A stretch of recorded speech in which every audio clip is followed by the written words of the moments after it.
Assalamualaikum warahmatullahi wabarakatuh. Waalaikumsalam warahmatullahi wabarakatuh. Alhamdulillahilladzi ja'ala syahrul Ramadan syahrul mubarak. Unzila fihil Qur'an hudal linnasi wa bayyinatin minal huda wal furqan. Asyhadu an la ilaha illallah wahdahu la syarika lah wa asyhadu anna Muhammadan abduhu wa rasuluh. Allahumma salli ala Muhammad wa ala alihi wa ashabihi wa man tabi'ahu ila yaumiddin. Amma ba'du. Hadirin hadirat rahimakumullah, puja dan puji syukur hanyalah untuk Allah Subhanahu wa taala yang melimpahkan rahmat, taufik dan hidayah kepada kita semua sehingga kita alhamdulillah dalam keadaan beriman kepada Allah Subhanahu wa taala dan berserah diri kepada Allah Subhanahu wa taala. Waktu berjalan begitu cepat ya, tidak terasa kita sudah sebentar lagi akan memasuki bulan Ramadan. Kita sudah bahas bab yang lalu tentang wajibnya puasa Ramadan dan penjelasan keutamaan puasa serta hal yang berkenaan dengannya. Ini sudah kita bahas minggu lalu. Insya Allah sekarang kita akan masuk pada bab tentang keutamaan makan sahur. Ini kebaikan, melakukan kebaikan juga sudah minggu lalu. Ini larangan mendahului Ramadan, kemudian bacaan ketika melihat hilal, kemudian keutamaan makan sahur. Nah ini. Bab tentang 200, bab 221 tentang keutamaan makan sahur dan mengakhirkannya selama tidak dikhawatirkan terbit fajar. Bismillahirrahmanirrahim. Hadis ke 1229. Subhanallah. Jadi kita selama ini sudah mengkaji hadis sebanyak 1228.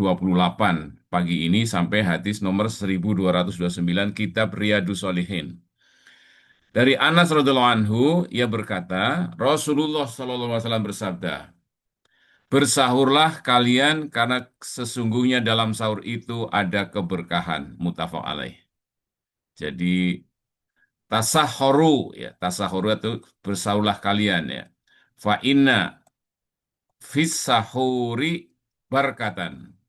Karena sesungguhnya di dalam sahur itu ada keberkahan. Nah, keberkahan ini Allah dan Rasulnya yang paling tahu.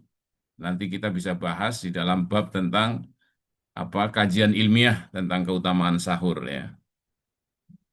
Kemudian 1230 dari Zaid bin Sabit radhiyallahu anhu. Ia berkata, kami bersantap sahur bersama Rasulullah SAW.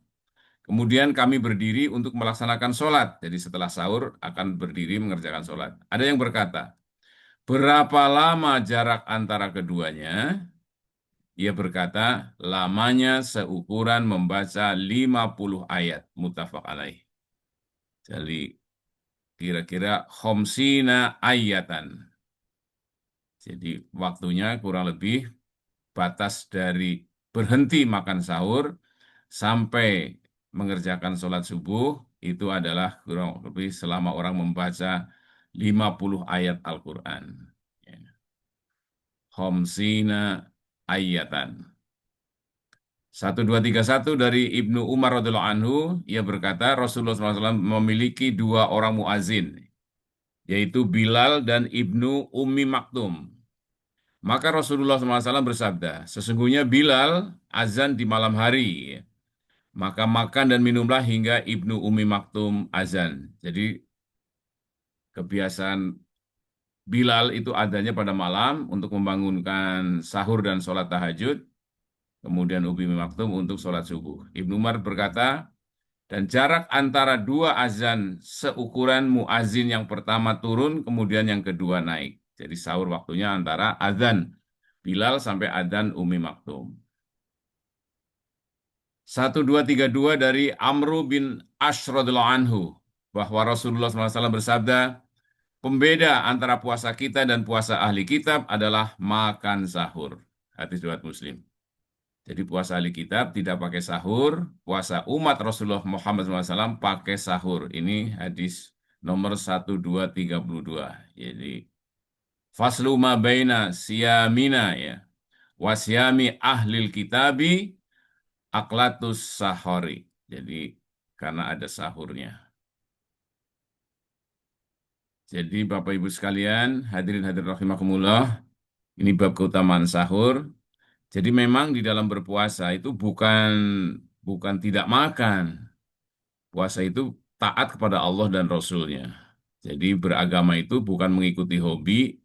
Saya kuat kok nggak sahur, tidak bagus demikian. Yang bagus adalah sami'na wa ta'na dengan Allah dan Rasul-Nya. Insya Allah ada kemanfaatannya. Jadi kecukupan gizi itu diperlukan. Kemudian yang berikutnya bab 222. Nah, sudah sahur, keutamaan menyegerakan berbuka ya. Makanan berbuka dan yang harus diucapkan setelah berbuka. Ini dari Sahal bin Sa'ad radhiallahu anhu bahwa Rasulullah Shallallahu alaihi wasallam bersabda, manusia senantiasa dalam kebajikan selagi mereka menyegerakan berbuka. Muttafaq alaih. Jadi walaupun kita kuat ya, sholat maghrib dulu misalnya, tidak lebih bagus. Yang paling bagus adalah mengikuti Rasulullah SAW. Berbuka dahulu dengan beberapa biji korma dan minum air putih, kemudian sholat maghrib. Bukan sholat maghrib dulu. Jadi Rasulullah menjamin kita semuanya akan senantiasa dalam kebajikan selagi mereka menyegerakan berbuka. Muttafaq alaih. Jadi la yazalun nasu bi khairin ya. Ma'ajalul fitr. Ma'ajalul maksudnya menyegerakan berbuka. 1234 dari Abu Atiyah, ia berkata, aku dan Masruq mendatangi Aisyah radhiallahu anha, lalu masuk dan berkata kepadanya, dua orang sahabat Muhammad SAW yang keduanya tidak mengabaikan kebajikan. Jadi dua-duanya orang baik. Salah seorang mereka menyegerakan sholat maghrib, ya jadi pengen maghrib dulu lalu berbuka, dan yang lain mengakhirkan sholat maghrib dan berbuka. Aisyah berkata, siapa yang menyegerakan maghrib dan berbuka? Aisyah berkata, dia adalah Abdullah bin Mas'ud. Aisyah berkata, begitulah kebiasaan Rasulullah SAW. Hadis riwayat Muslim. Oke, jadi yang kita tangkap dari hadis ini adalah ada yang mengutamakan maghrib dulu baru berbuka. Ada yang mengutamakan berbuka dulu baru maghrib. Yang bagus adalah berbuka dahulu dan baru segera sholat maghrib. Berbukanya itu yang penting membatalkan puasa. Jangan sampai kita sholat maghrib tapi belum membatalkan puasa. Inilah yang dimaksud dengan menyegerakan berbuka. Dari Abu Hurairah radhiallahu anhu, ia berkata, Rasulullah SAW bersabda, Allah berfirman, hambaku yang paling kucintai ialah yang paling segera berbuka. Hadis riwayat Tirmizi. Ia berkata, derajat hadis ini hasan. Artinya, begitu adzan maghrib, maka segeralah berbuka. Ya. Dari Umar bin Khattab radhiallahu anhu, ia berkata, Rasulullah SAW bersabda, bila malam tiba dari arah sini, ini timur, ya, dan siang berlalu dari arah sini, barat, dan matahari terbenam, maka sungguh orang yang puasa telah berbuka. Jadi harus segera berbuka ketika matahari sudah mulai terbenam. 1237 dari Abdullah bin Abu Aufa radhiallahu anhu, ia berkata, kami mengadakan perjalanan bersama Rasulullah SAW. Di saat beliau berpuasa, tatkala matahari terbenam, beliau berkata kepada sebagian kaum, hai fulan, turun dan aduklah tepung dengan air untuk kami. Ia berkata, wahai Rasulullah, nanti kalau sudah sore, ia bersabda, turun dan aduklah tepung dengan air untuk kami. Ia berkata, ya, ia berkata, sesungguhnya hari masih siang. Ya, jadi sahabat Rasul menjawab, hari masih siang. Ia bersabda, turun dan aduklah tepung dengan air untuk kami. Lalu ia turun dan mengaduk tepung untuk mereka.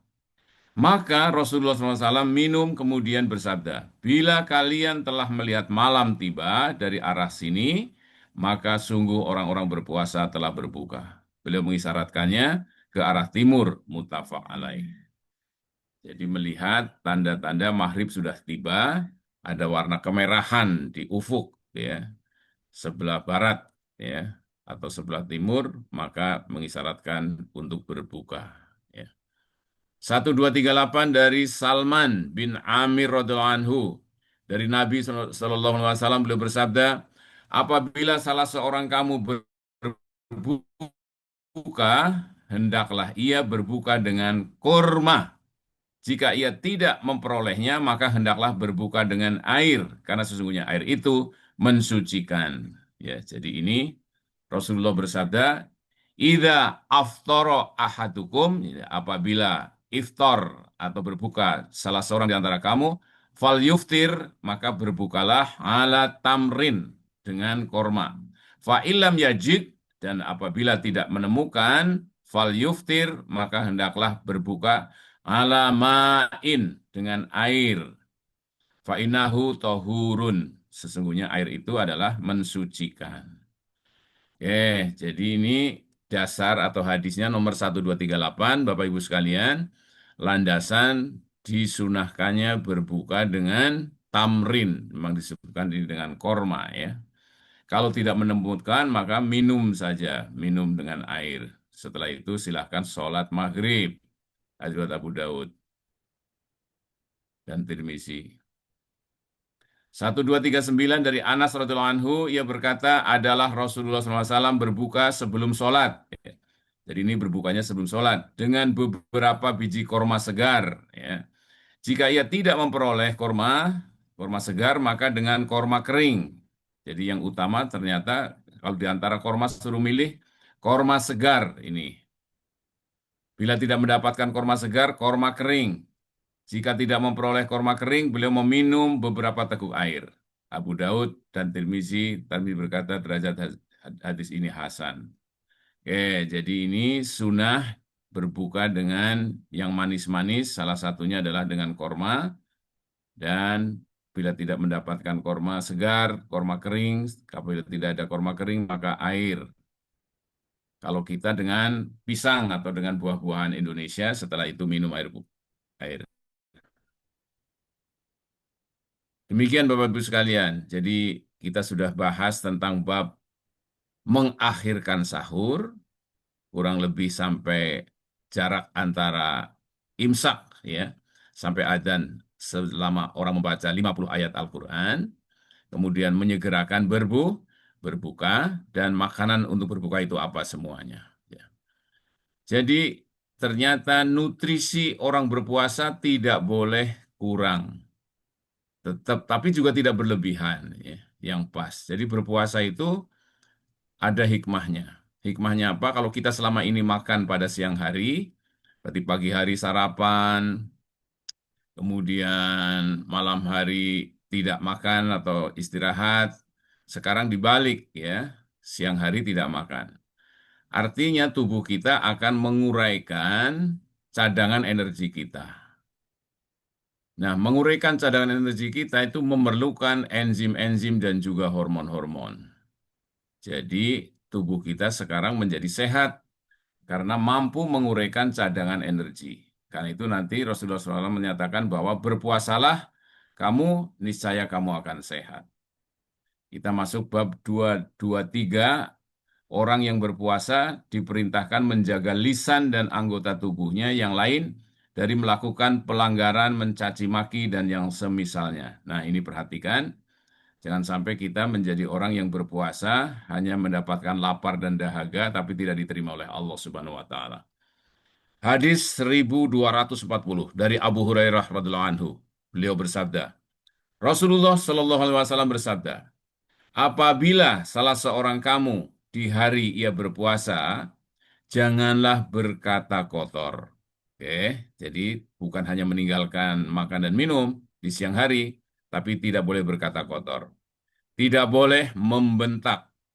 Dan jika seseorang memakinya atau mengajaknya bertengkar, hendaklah ia mengatakan, sesungguhnya aku sedang berpuasa. Jadi fal yakul ini imun. Aku sedang berpuasa bila ada orang mengajak berkelahi atau bertengkar. Oke. 1240. Semoga Allah karuniakan kita semuanya bisa mengendalikan hawa nafsu, terutama nafsu berkata kotor, nafsu membentak, nafsu berkelahi atau bertengkar. 1241 dari Abu Hurairah radhiallahu anhu, ia berkata, Nabi SAW bersabda, Siapa yang tidak meninggalkan berkata dusta, ya. Jadi malam yada' qaula zuri. Jadi berkata dusta itu qaula zuri wal amala bihi, dan tidak juga meninggalkannya dari mengamalkannya. Falaisallahi, maka Allah hajatan, tidak berhajat fi ayyada'a ta'amahu wa syarabahu. Subhanallah, siapa yang tidak meninggalkan berkata dusta dan mengamalkannya, maka Allah tidak butuh orang tersebut meninggalkan makan dan minumnya. Jadi laparnya tidak diterima kalau tidak meninggalkan kata-kata dusta. Jadi orang yang berpuasa tidak boleh berkata dusta, yang disebut dengan qaulazur, ya, perkataan dusta. Bab 224, beberapa masalah tentang puasa. Dari Abu Hurairah radhiyallahu anhu, dari Nabi SAW bersabda, apabila salah seorang kamu lupa, lupa minum, lalu ia makan dan minum, maka hendaklah ia menyempurnakan puasanya, karena sesungguhnya Allah telah memberinya makan dan minum, muttafaq alaih. Subhanallah. Jadi bagi yang lupa, lanjutkan puasanya, ya. Jangan terus berbuka jam 9 siang atau jam 10 siang. Lanjutkan. Kemudian 1243 dari Laqit bin Sabirah radhiyallahu anhu, ia berkata, wahai Rasulullah, beritahu aku tentang wudhu. Ia bersabda, sempurnakan wudhu dan menyela-nyela jari ketika berwudhu. Hiruplah air dengan hidung sampai dalam, kecuali di saat engkau berpuasa. Hadis riwayat Abu Daud dan Tirmizi. Tirmizi berkata, derajat dari sini adalah Hasan Soleh, Solat. Sohih mestinya ini. Oke, jadi jelas Bapak Ibu sekalian, kalau berwudu, hati-hati jangan sampai keminum. Maka di sini kecuali sedang berpuasa tidak boleh menghirup air dengan hidung. Kecuali tidak berpuasa silahkan. Dari Aisyah radhiallahu anha, ia berkata, ketika fajar telah terbit di saat itu Rasulullah SAW masih junub. Nah, gimana nih junub? Karena menggauli istrinya, kemudian beliau mandi dan berpuasa. Muttafaq alaih. Oke, jadi jelas ya. Junub itu harus mandi untuk wudhu dan sholat. Tapi ketika imsak sudah tiba, diperbolehkan baru mandi. Atau waktu subuh sudah adzan, kita belum mandi, silahkan mandi, baru sholat subuh atau berwudhu. Oke, kita ulang kembali. Ketika fajar telah terbit di saat itu Rasulullah SAW masih junub, karena menggauli istrinya, kemudian beliau mandi dan berpuasa. Ya. Dari Aisyah radhiallahu anhu dan Ummu Salamah radhiallahu anhu, mereka berkata, Rasulullah SAW di waktu subuh dalam keadaan junub yang tidak karena mimpi, kemudian beliau berpuasa. Muttafaq alaih. Yes.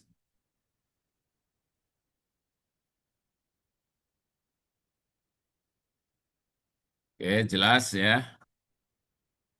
Terakhir, bab 225 penjelasan keutamaan puasa Muharram. Oh, Saban dan bulan-bulan Muharram. Nah, ini yang pertanyaan yang lalu ini. Kita kejawab sekarang ini. Dari Abu Hurairah radhiallahu anhu, ia berkata, Rasulullah SAW bersabda, puasa yang paling utama setelah Ramadan adalah puasa di bulan Allah, yaitu Muharram. Ya. Dan sholat yang paling utama setelah sholat fardu adalah sholat malam. Hadis riwayat Muslim. Jadi puasa selain Ramadan adalah puasa Muharram yang paling utama. Sholat paling utama adalah sholat malam setelah sholat fardu. Dari Aisyah radhiallahu anha, ia berkata, Nabi SAW tidak berpuasa di satu bulan, lebih banyak dari bulan Sya'ban. Karena sesungguhnya beliau berpuasa hampir sebulan penuh Sya'ban. Ini Rasulullah SAW. Dalam riwayat yang lain, beliau berpuasa sebulan Sya'ban kecuali sedikit, muttafaq alaih. Dari Mujibah al-Bahiliyah, dari bapaknya atau pamannya, bahwa ia mendatangi Rasulullah SAW, kemudian kembali, lalu ia datang lagi setelah 1 tahun. Sedangkan kondisi dan keadaannya telah berubah. Lalu ia berkata, wahai Rasulullah, apakah engkau mengenalku? Nah ini, beliau bersabda, siapa engkau? Ia berkata, aku Al-Bahili yang datang kepadamu tahun lalu. Beliau bersabda, hal apa yang mengubahmu? Sungguh dahulu engkau berparas bagus, ya. Dia berkata, aku tidak pernah makan makanan semenjak berpisah denganmu, Rasulullah, kecuali di waktu malam. Maka Rasulullah SAW bersabda, engkau telah menyiksa dirimu. Kemudian beliau bersabda, berpuasalah sebulan penuh Ramadan dan 1 hari setiap bulan. Ini tawaran Rasulullah. Ia berkata, tambahlah, karena sesungguhnya aku kuat. Beliau bersabda, puasalah 2 hari. Ia berkata, tambahlah, tambahlah lagi. Rasulullah bersabda, puasalah 3 hari. Ia berkata, tambahlah. Beliau bersabda, puasalah di bulan-bulan haram dan tinggalkan di luar bulan haram. Puasalah di bulan-bulan haram dan tinggalkan. Puasalah di bulan-bulan haram dan tinggalkan sampai 2 kali. Beliau mengisyaratkan dengan 3 jarinya yang dirapatkan, kemudian beliau menggenggangkannya. Oke, jadi beliau bersabda, jangan sampai kita menyiksa diri, silahkan berpuasa penuh di bulan Ramadan. Bila berhalangan diganti di hari-hari yang lain. Kemudian kalau ingin berpuasa sunnah, bersilakan puasa 1 hari setiap bulan. Kalau mau tambah lagi, silahkan. Beliau bersabda, puasalah 3 hari. Ia berkata, tambahlah. Beliau bersabda, puasalah di bulan-bulan haram dan tinggalkan di luar bulan haram. Puasalah di bulan-bulan haram dan puasalah di bulan-bulan haram dan tinggalkan. Jadi setelah puasa Ramadan yang paling utama di bulan Muharram.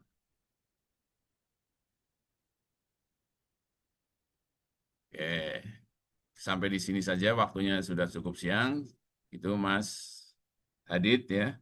Kita sampai pekan depan insya Allah sampai bab 226, ya, tentang puasa, amalan lain pada 10 pertama bulan Zulhijjah, tentang bulan haji. Demikian Bapak Ibu sekalian, mungkin ada tambahan atau pertanyaan. Assalamualaikum warahmatullahi wabarakatuh. Waalaikumsalam warahmatullahi wabarakatuh. Syukran jazakallah khairan kepada Ustadz atas pembahasan materinya. Mungkin sekarang dibuka untuk hadirin apabila ada pertanyaan daripada hadirin terkait tadi sahur dan berbuka ya. Mungkin ada hal-hal yang ingin ditanyakan lebih lanjut atau diberi diminta penjelasan lebih lanjut, mungkin bisa langsung ditanyakan lewat chat, kolom chat, atau bisa langsung raise hand dan menyalakan mic-nya.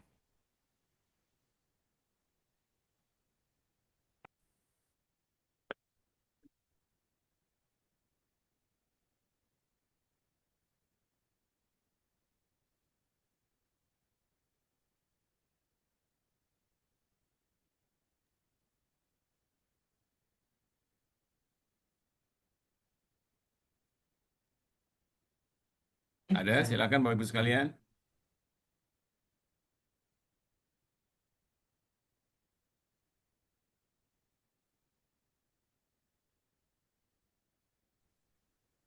Bismillah, Assalamualaikum Ustaz. Tidak ada Mas Hadid.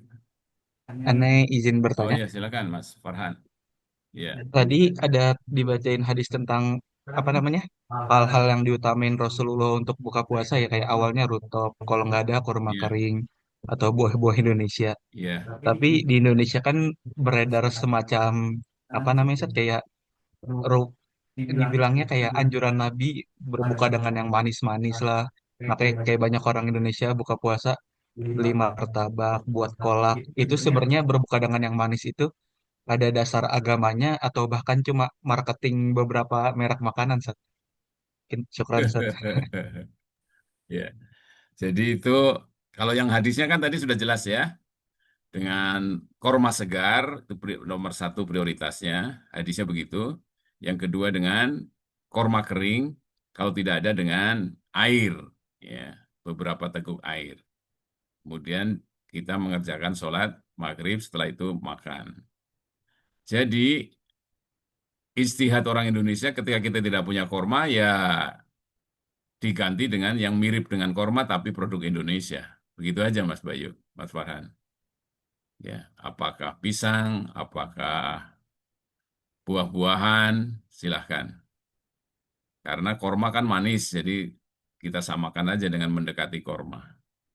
Ketika Rasulullah SAW tinggal di negeri Arab, di sana yang mayoritas adalah korma.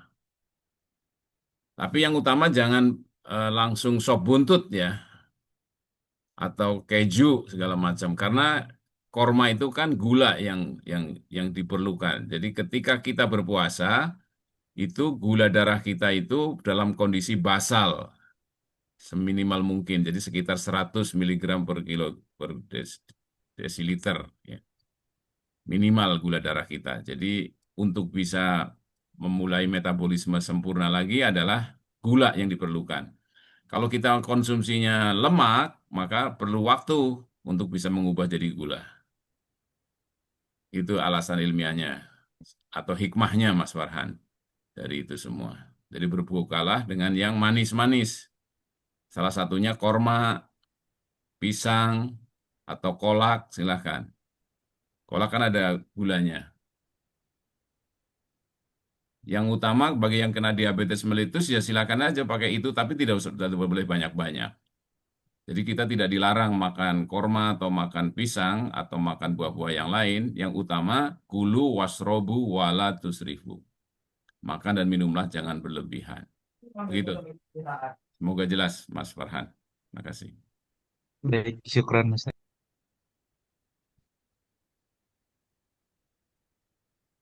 Baik, Ada lagi, Ustaz, silakan. apakah ada lagi pertanyaan dari jemaah? Jangan. Kalau tidak ada, saya jelaskan. Jadi, Bapak Ibu sekalian, ketika kita makan, maka tubuh kita menyerap atau mengabsorb makanan dari usus kita ya. Jadi ketika makan nasi goreng pagi ini kita glukosa akan diserap dari nasi masuk ke pembuluh darah. Pembuluh darah tidak boleh tinggi gulanya, maka diubahlah menjadi glikogen, cadangan energi di dalam sel. Kalau selnya udah penuh maka jadi lemak disimpan di bawah kulit. Nah, itu melibatkan hormon namanya yang terkenal adalah insulin. Makanya kalau kita orang kena diabetes, artinya insulinnya kurang, sehingga gula darah tidak bisa masuk ke dalam sel, tidak bisa diubah jadi glikogen dan lemak. Nah, ketika kita siang hari puasa, maka sekarang tidak ada penyerapan, sehingga tubuh kita dipaksa untuk menguraikan cadangan energi yang sudah ada. Jadi dibalik sekarang. Nah, dibalik ini menjadi kita lebih sehat karena apa?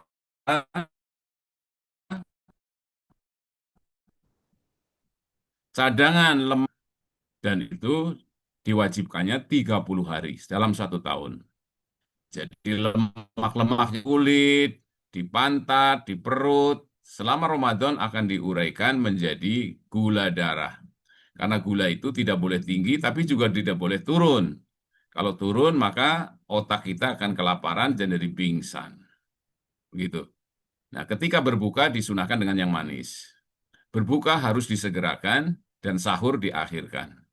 Jadi bukan kekurangan nutrisi orang berpuasa itu, harus tetap kecukupan nutrisi dan diubah ritmenya dari sarapan pagi menjadi sahur, kemudian malam hari boleh makan, di siang hari tidak boleh makan. Sehingga hikmahnya selama siang hari tubuh kita mencukupi kebutuhan glukosa darahnya dari menguraikan cadangan energi berupa glikogen dan lemak. Dan itu melibatkan enzim dan hormon yang jadi aktif. Jadi orang yang berpuasa itu sehat secara metabolisme atau secara metabolik. Karena apa? Mampu menguraikan cadangan energi yang berupa lemak menjadi glukosa. Namanya gluconeogenesis. Terima kasih itu tambahannya. Assalamualaikum warahmatullahi wabarakatuh. Ada pertanyaan lagi? Silakan.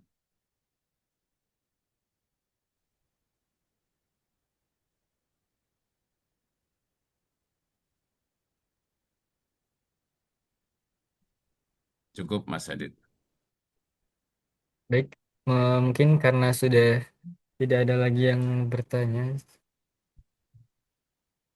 Oke, mungkin tadi sudah dijelaskan ya terkait prosesnya Ustaz. proses tentang penyerapan makanan dan sebagainya, Ustaz. Ternyata sangat kompleks, Ustaz.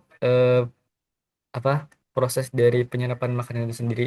Dan Allah eh, mungkin itu jadi pengingat bagi kita juga bahwa Allah itu eh, maha kuasa dan maha segalanya.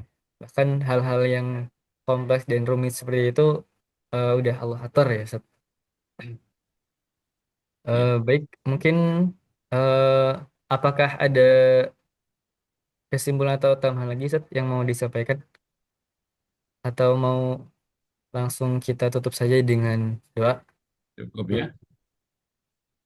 Oke, jadi orang yang sehat adalah orang yang mampu menguraikan cadangan energinya dengan cepat, ya, dengan cepat. Dan itu untuk menjadi seperti itu harus berpuasa. Jadi berpuasalah kamu, maka kamu akan sehat, kata Rasulullah SAW. Dan berpuasalah kamu, la'alakum tatakun, agar menjadi orang yang bertakwa. Semoga Allah karuniakan kepada kita semuanya. Sebentar lagi akan masuk Ramadan, diberi keberkahan di bulan Syaban, dan sampai di bulan Ramadan. Dan kita menjadi orang yang bertakwa dan orang yang sehat secara fisik. Amin, amin, ya Rabbal Alamin. Marilah kita doa. Allahumma sholli wa sallim ala sayyidina Muhammad wa ala ali Muhammad kama shallaita ala Ibrahim wa ala ali Ibrahim wa barik ala Muhammad wa ala ali Muhammad kama barakta ala Ibrahim wa ala ali Ibrahim fil alamin innaka Hamidum Majid. Amin, amin, ya Rabbal Alamin. Alhamdulillahi Rabbil Alamin hamdan yuwafi ni'amahu wa yukafi mazidah ya Rabbana lakal hamdu kama yanbaghi li jalali wajhika azimi sultanik. Allahumma fir lil mu'minin wal mu'minat wal muslimin wal muslimat al ahya'i minhum wal amwat. Allahumma fir lana wa li walidayna warhamhuma kama rabbayana shihara. Rabbana inna nas'aluka ilman nafi'an wa rizqan wasi'an wa shifaan min kulli da'in. Rabbana hab lana min azwajina wa dhurriyyatina qurrata a'yun waj'alna lil muttaqina imama. Rabbana barik lana fi sya'bana wa balighna ramadana waj'alna minal muttaqin. Rabbana atina fid dunya hasanah wa fil akhirati hasanah wa qina adzabannar. Subhana rabbika rabbil izzati amma yasifun wa salamun alal mursalin walhamdulillahi rabbil alamin. Assalamualaikum warahmatullahi wabarakatuh.